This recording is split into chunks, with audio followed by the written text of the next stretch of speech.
Hey everyone, welcome back to the Lana Del Rey fan podcast. I am your host, Yoan, and for this seventh episode, I thought I'd do something a bit different. I thought I could discuss some of Lana's past controversies. Now, this is something that I love personally. I don't like when Lana is in controversies and she's under fire, but sometimes it's fun to just sit back and watch and listen to what everyone has to say about like your favorite artist. And I thought that's what I'd do today. I just discuss a few controversies that happened over the years. Some are very old and some are quite recent, so I think I have a nice mix. Starting off with the first controversy, which involves two of my favorite artists, Lana and Lord, the singer behind the hugely successful song Royals. I'm sure you've heard it. And Lord said a few things about Lana's song Without You and just Lana in general, which I think a lot of people agree with. She said that young girls shouldn't be listening to lyrics that say things like, I'm nothing without you, since according to her, it's unhealthy.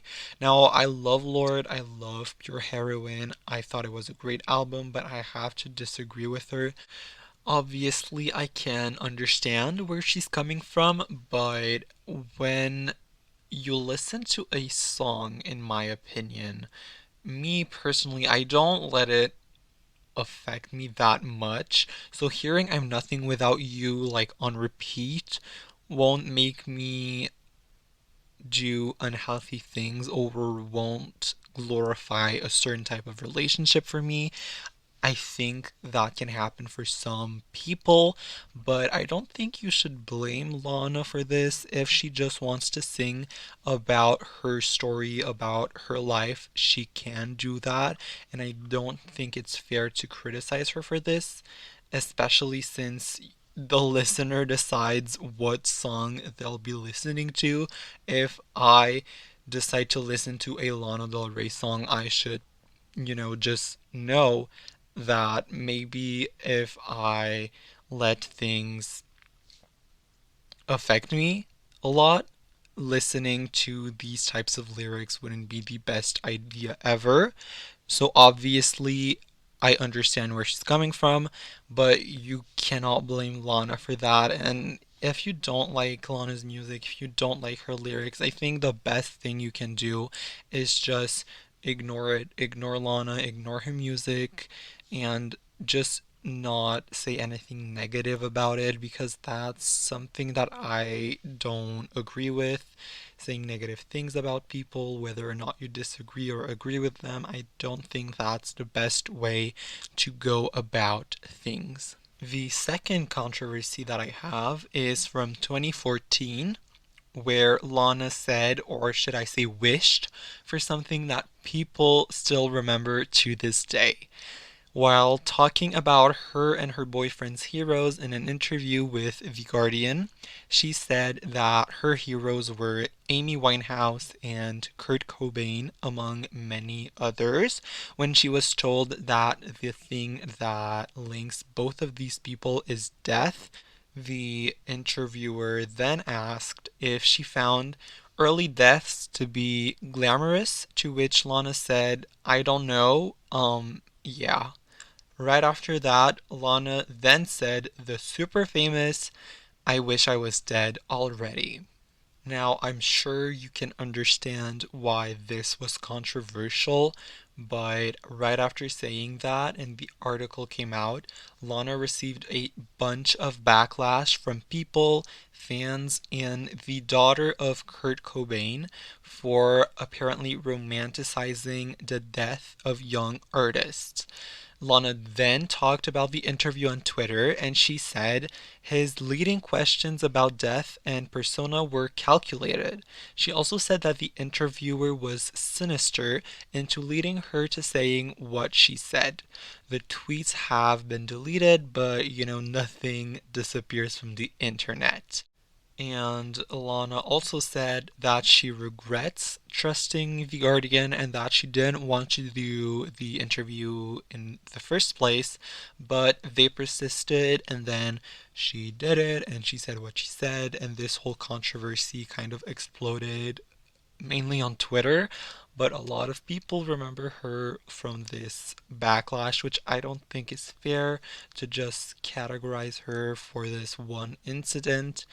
Do I think that what she said is problematic? Yes, I can see how what she said may offend people, especially since the daughter of Kurt Cobain spoke out about this and gave her opinion. So obviously, I totally understand what people mean when they say that she is not, I don't think she's glamorizing young death. I think she just said that in the moment and didn't really think it through. It's not like she tweeted this out to everyone, made Instagram posts, made this super clear. It was just in an interview, and she said that his leading questions about death and persona were calculated, so maybe she was tricked into saying this. Obviously, a lot of people don't like Lana, a lot of people like her, so I wouldn't be surprised if after all this it just turns out that they wanted her to say something that they could use against her and create this whole backlash. Luckily, this didn't last forever. People still remember this to this day because it was such a huge deal, but I think people just forgot about it and moved on for the most part. For this third controversy, this one is a bit smaller and it happened during the summer of 2017 when she released new merch. She released a heart-shaped locket that also had a Coke spoon. Now, many people weren't happy about it, many people were. I personally think that it's very typical of Lana, it's on brand for her. When she was asked about the product, she said, "It's funny, I have a flask and a lighter as well. I don't do Coke." And it all ended there. Now, when I said that it's on brand for Lana, what I mean is she did talk about drugs and her past works. So this isn't something new to Lana. It's not like she's always been clean. She did talk about this. She is being very honest with fans and people. So I think this is just a fun little thing. It's just joke. You cannot obviously use the small little spoon that came with the heart-shaped locket to do coke. And I just find it cute. I really don't see why people were getting mad at Lana for this. Moving on to the fourth controversy. This one is quite recent. Lana has been criticized for the mask she was wearing during a book signing of her new poetry project titled Violet Bend Backwards Over the Grass. The mask in question looked like a mesh slash net mask with holes, so obviously people were quick to criticize, saying that her mask doesn't do anything and that she's more likely spreading COVID with it than preventing the spread of COVID. Lana has also worn a similar mask on the cover of Interview magazine for its September issue, and even a doctor stepped in to give his opinion about the whole situation. Dr. Peter Chin Hong, to be exact, from the University of California, said, "I am not very confident that it would prevent any spread of COVID." He then continued explaining that the virus can easily get through the mesh. He continued by saying, "The holes are so big in the mesh that you might as well be wearing nothing." So, this is pretty much what everyone was saying on social media. They were trying to tell Lana that the mask isn't really doing anything, and the doctor just pretty much confirmed all of that. He also addressed the shaming and the canceling on Twitter by saying shaming is the worst thing you can do because it makes somebody defensive. So instead of just shaming and canceling, people need to ask the person if they're aware about the mask and just be more polite in general, because shaming and canceling will make the person more obviously defensive but embarrassed, and they'll just get angry and not wear a mask anymore, and that's definitely not what everyone wants. But the story doesn't end here. It all ended when Lana addressed the situation after yet another article came for her. The article was just like everyone saying that wearing a mesh mask was a bad idea and that Lana is canceled. So Lana clapped back and said the mask had plastic on the inside. They're commonly sewn in by stylists these days. I don't generally respond to articles because I don't care, but there you go. So, in conclusion, Lana's mask wasn't an actual problem to begin with. Child, anyway, so just wear a regular cloth mask, everyone, just to be safe and not get canceled. So, moving on, controversy number 5.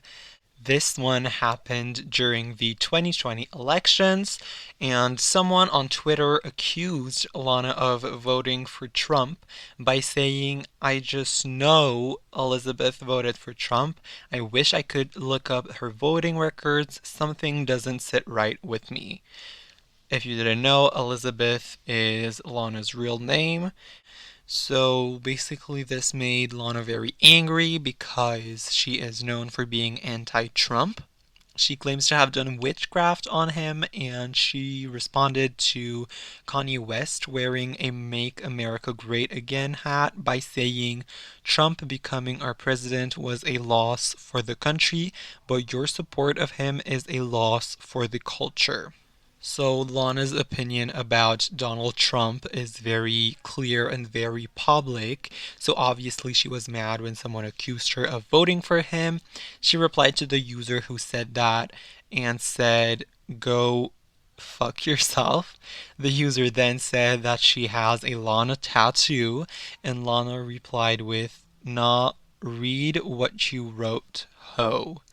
And then the user finally said she might have to unstan Lana, to which she responded, Bro, I've been waiting for you to. Do it. And everything ended right there. So that's it for this episode. I hope you enjoyed it. I definitely enjoyed looking up all of these controversies. Definitely loved reading about controversies from like 2014 and then talking to you about some more recent ones. And I thought this was very informative. Again, I hope you enjoyed it. Thank you so much for listening. If you want to follow my Instagram, it's at the Lana Del Rey Fan Podcast, or Twitter at Lana Fan Podcast. Again, thank you so much for listening, and I'll see you in my next episode.